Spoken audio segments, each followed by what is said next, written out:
All right. How is it going, my magnificent sons of bitches?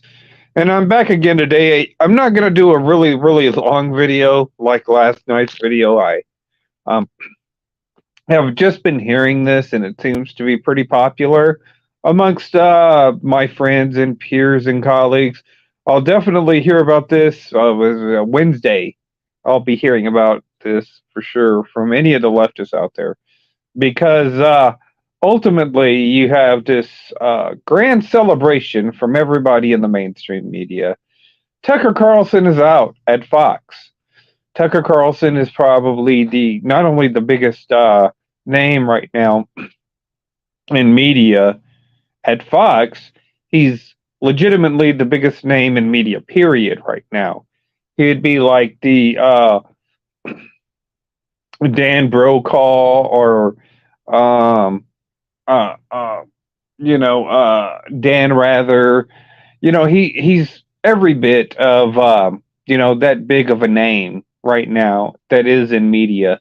And since there's really not been a huge market for media in these media companies, whether it's on Fox, whether it's on CNN, whether it's on MSNBC, I mean, we can tell right now with Don Lemon, uh, one of the bigger names on CNN, a diversity hire pretty much, getting let go. Nobody really cares. Nobody's blinking an eye. Nobody really gives a shit about Don Lemon at all.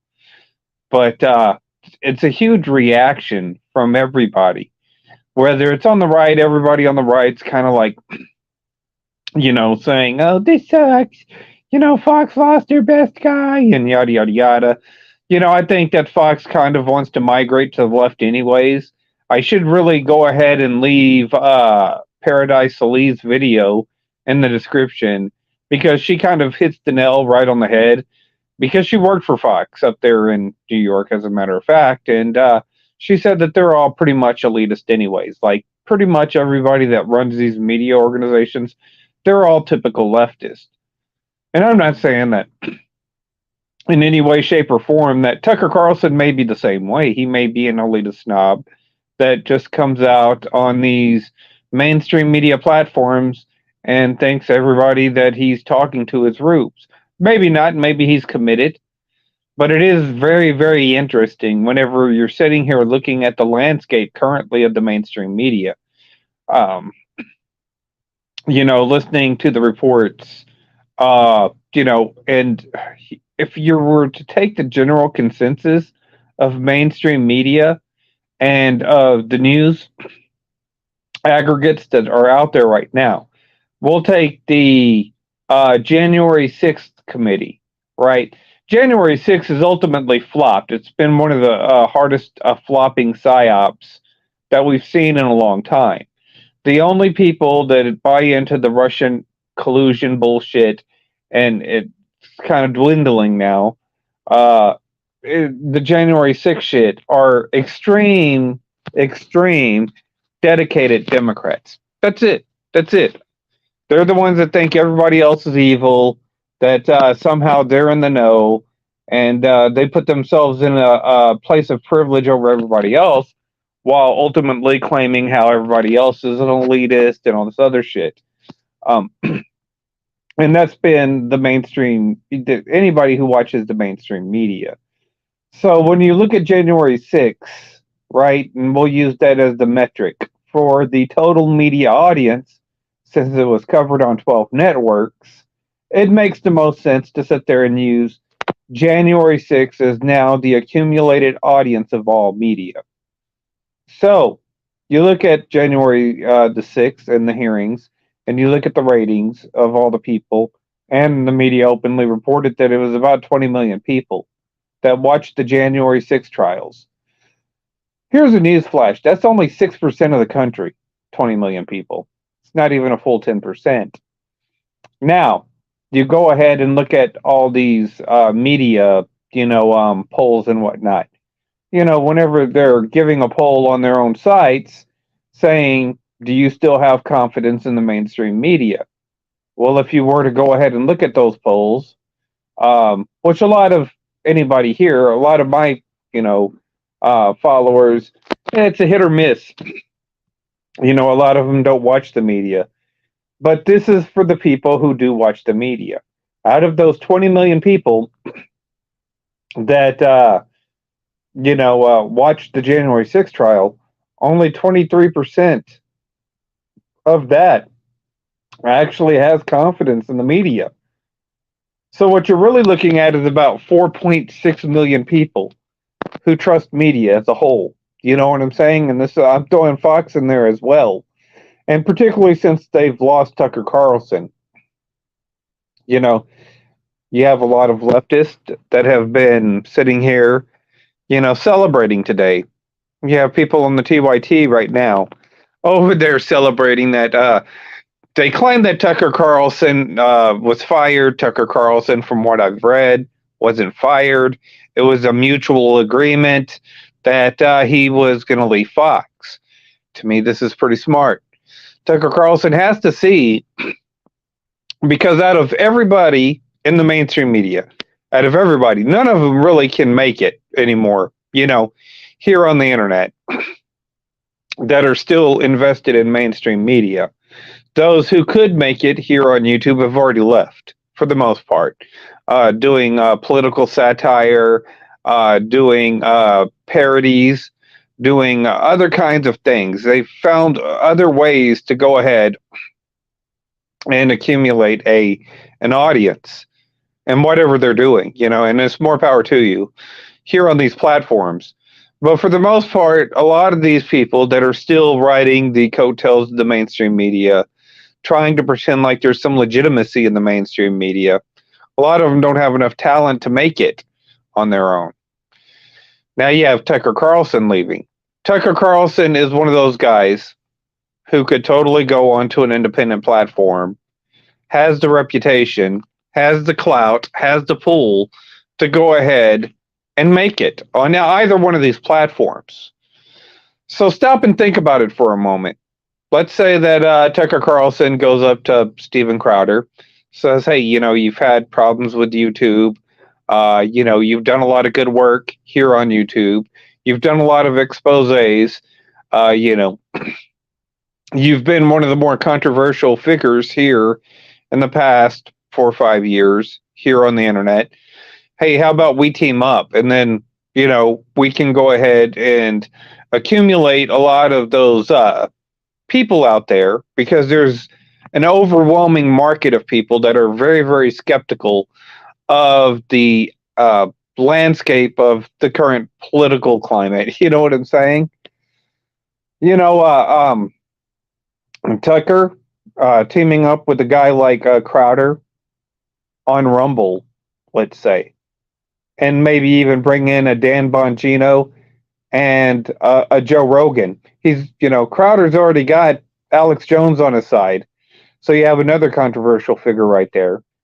One of the guys who ended up really making a big name before Crowder even came about was Alex Jones. You see him in a lot of documentaries exposing government corruption. That's usually the go-to, is Alex Jones. And then you have Steven Crowder and his satire and his comedy shows and his parodies and whatnot.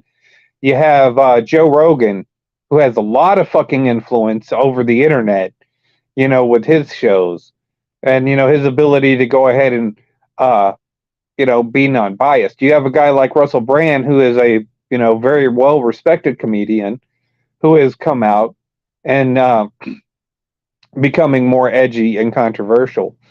And then, you have Dan Bongino, who has ultimately helped start this platform that is known as Rumble. And then you add in a Tucker Carlson to that crew.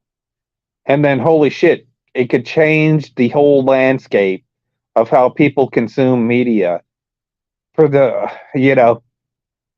I don't think that YouTube and the people on this site, all these little CNNs and MSNBCs, who have ultimately pushed us off of YouTube, your Young Turks, and all these people who have hijacked this platform, honestly don't think that if they made that move and they were able to get like a better, if Rumble was to get better access and better apps and maybe even Rumble Radio and ways to promote their stuff via TV and whatnot a lot better, well then you could have a hell of a dynasty building right here. Hell, maybe even a fucking empire, another media empire rising uh, here. Because, like I said, there's more opportunity. This is about as high as YouTube will go. So for Tucker to come to YouTube and open up a YouTube channel and say team with like some spaz like Ben Shapiro and the Daily Wire and those filling twerps on Twitter that pretend like they're still culturally relevant as these little conservative shillbots or whatever the fuck you want to call them. I don't think that there's a lot of. I think that that's reached its maximum. However, you could go on a platform like Rumble, and ultimately, you want to talk about revolutionizing the industry. It really could. And then this could open up doors for a lot of other places like Minds and Gab, some other social media sites where people can share information without worrying about being censored. So, yeah, I just wanted to do a really, really quick video and give my take on the Tucker Carlson thing. Like I said, the media is celebrating today, but there's a reason why all of you motherfuckers are celebrating. I mean, it's getting a lot of traffic. All you're doing is giving Tucker Carlson, even you're showing exactly, what everybody already knows. Tucker Carlson has more relevance in the media than you do. While you're sitting there celebrating it, uh, Tucker Carlson, Tucker Carlson's gonna get more traffic. You're gonna talk about Tucker Carlson. Nobody gives a shit about Don Lemon. Nobody really gives a rat's ass about Don Lemon. I don't hear the fucking Young Turks. They've already got like 2 or 3 videos up right now coming out talking about Tucker Carlson. WFFA puts up a story about Don Lemon. What 28 views or something. Our reactions, 28 reactions, 1 share, like 3 comments or 4 comments, and I was one of the damn comments. And then you go look at Tucker Carlson, it's like 698 comments, fucking 1.9 or 1.9 thousand reactions. It's just, you could tell where the true where the true relevance is here. And Tucker going away from Fox isn't a bad thing, because I think for the most part, everybody understand, or most of the people who would follow me would understand that Fox is no better than MSNBC, CNN, any of these other ones. But there is a real opportunity here. I'm not saying that they're going to take it. I'm not saying that this is what's going to happen. I'm just saying that this is a real opportunity that could be had with these guys. Like I said, I think it would be better for a Tucker Carlson to ultimately align himself with a Steven Crowder, with a Russell Brand, with a Joe Rogan and a Dan Bongino on an otherwise more independent platform. Because I can tell you, with your Candace Owens and your Ben Shapiro's and your, what's the other guy's name, Matt Walsh's and all this other stuff, going against, they're all feuding over Twitter. Twitter's absolutely dead. YouTube right now is dying.